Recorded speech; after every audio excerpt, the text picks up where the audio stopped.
Breaking news, a new window into just how far the former president went to overturn the election that he lost. On the day or around the time of the certification, Trump calls these local officials, the Republicans, trying to twist their arm to convince them not to certify. And according to the Detroit News, here is some of what he said.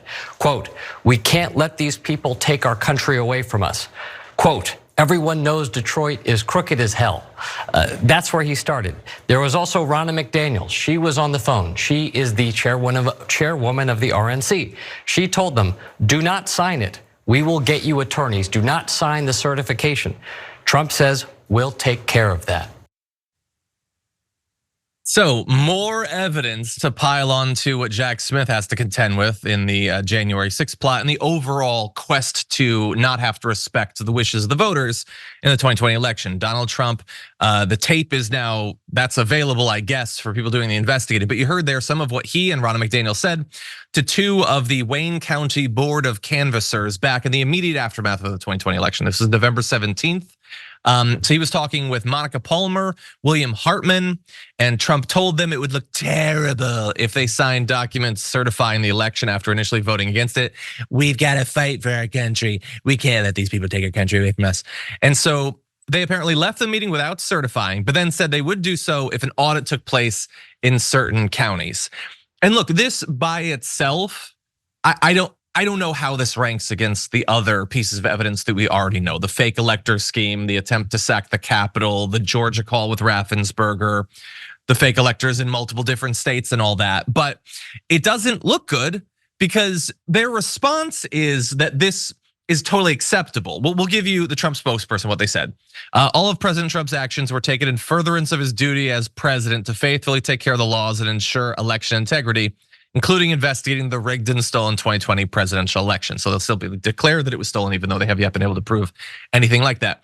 This was several weeks after the election, and the evidence that he apparently had and his team had to justify that this was not a corrupt attempt to overturn the election. This was him following his duties, because the evidence of illegality was so strong was Detroit is crooked.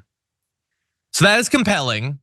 But anyway, Brett, I want to get your thoughts. This feels to me like the Raffensperger thing. This was them going everywhere they could to try to stop the process from being continued. What do you make of it? Trump's defense is the same defense as that TikToker who broke into people's houses and called it a prank.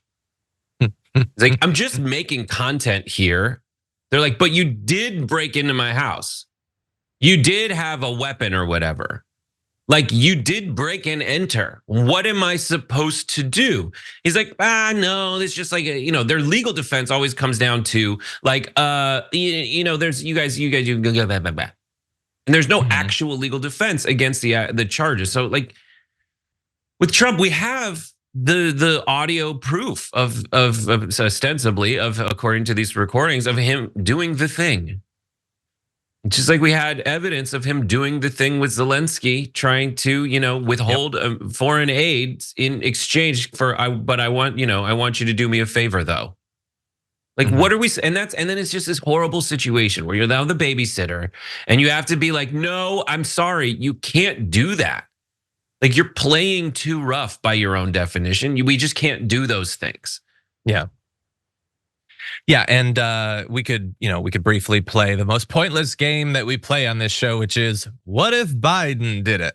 Yeah. What if November 17th, 2024 or whatever, Biden starts calling up in states that Trump won and telling the canvassers don't certify the election? Oh, well, the right would clearly be fine with that. I mean, they're fine with this. And the reason they're fine with this is because it's not wrong. And that's a principle that they have. So clearly they'd be happy if Biden were to do it. No, it's absolute nonsense. We're all just waiting to find out what is going to happen with this and the other cases that are proceeding. It could not be clearer, but that doesn't matter in America. Something being transparent is not persuasive anymore. COVID was pretty clearly deadly, but a significant chunk of America, you'll never convince them that we needed to do anything to not get it or spread it. So it is very frustrating to see more evidence like this come out when we know that it won't change anyone's mind. Final thoughts, Brett, before we move on. The question here is, who did the bad thing in all of these? Is who did the bad thing? The only thing we have evidence of someone doing the bad thing is the Trump side of it. Like he's claiming that the people certifying, the people doing, making sure that they're, counting the votes right.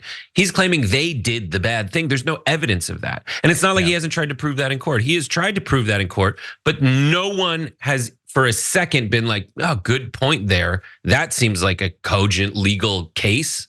Yeah. No one has done that. And those are results. Those are results of the legal process. So we have a lot on our side of doing this. And at the end of the playing the game, at the end of it, you're in the wrong, Trump. And so it's just with, they're still mad about the whole like Colorado thing. And that's a difficult decision, but it really is just a tough decision for people to be, a position for people to be in when the Supreme Court has to say like, but you did do things that are technically this definition of the thing that disqualifies you. Like, what am I supposed to do in that situation? My hands are tied. I agree, and we will talk more about that in just a little bit. But yeah, with this, it is just like if there were illegal acts that took place in Wayne County, there are officials there that are supposed to look into that. They should do that. Donald Trump did not come to them with damning evidence that they hadn't seen. That's not how this worked. If you're a MAGA person watching this, fundamentally that's not how this works. The only evidence he cared about was that he had lost, and he didn't like that, and he didn't want to lose.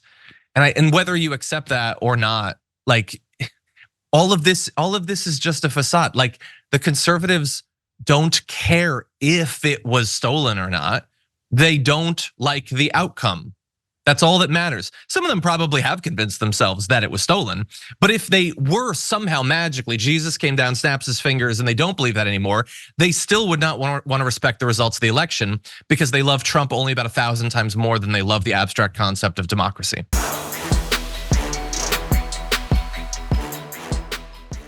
Check out the Damage Report podcast each day, wherever you get your podcasts, whether Pocket Casts or Stitcher or iTunes. You can join me as I give you the news and stories you want, with a range of co-hosts and interview guests jumping in on the fun each day. Again, that's the Damage Report, wherever you get your podcasts. And if you get them at iTunes, don't forget to rate and review. Sometimes I'll read them live on the show.